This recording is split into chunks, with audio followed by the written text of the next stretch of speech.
Bonjour à toutes et à tous, Nicolas Gugliotta sur la chaîne philosophique. Aujourd'hui, je vais vous parler d'un auteur stoïcien, donc Sénèque, né à Cordoue en Espagne, donc dans le sud de l'Espagne en 4e année avant Jésus-Christ. Il est décédé en 65 après Jésus-Christ.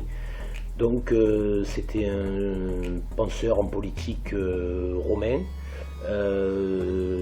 Donc de l'école stoïcienne, il a apporté beaucoup, il a été dramaturge aussi. Alors dans ses œuvres, il parle beaucoup d'éthique, de morale, de tranquillité de l'âme, de béatitude. Il a été conseiller sous Caligula, puis précepteur sous Néron, qui l'a amené acculé, il a été amené au suicide. Alors ses œuvres, donc il a fait des traités philosophiques, il a une importante contribution sur la pensée stoïcienne.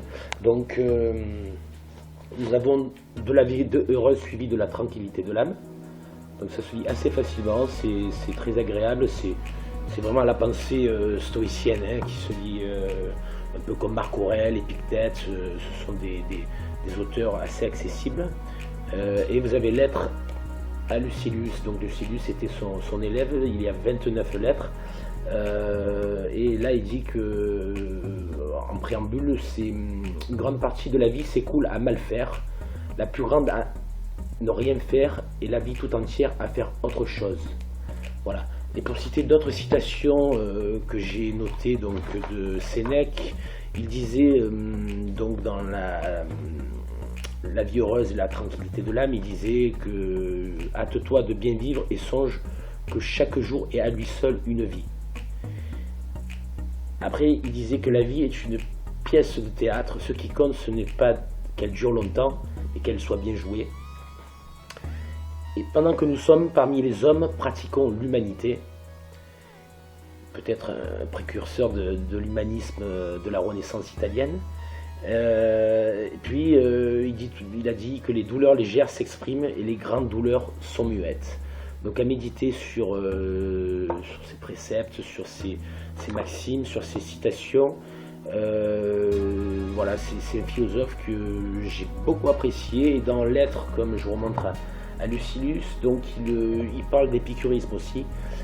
Épicure, donc c'est 4e siècle avant Jésus-Christ, qui est un philosophe grec, qui a écrit le Jardin d'Épicure.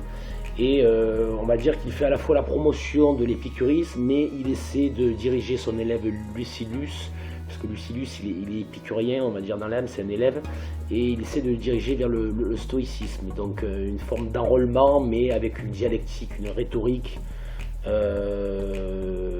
maîtrisée, quoi. Donc dans ces textes-là, c'est vraiment les fondements. Lettres à Lucilius, si vous voulez commencer la philosophie, vous commencez par Lettres à Lucilius et d'autres œuvres, bien sûr, les pensées pour moi-même de Marc Aurèle.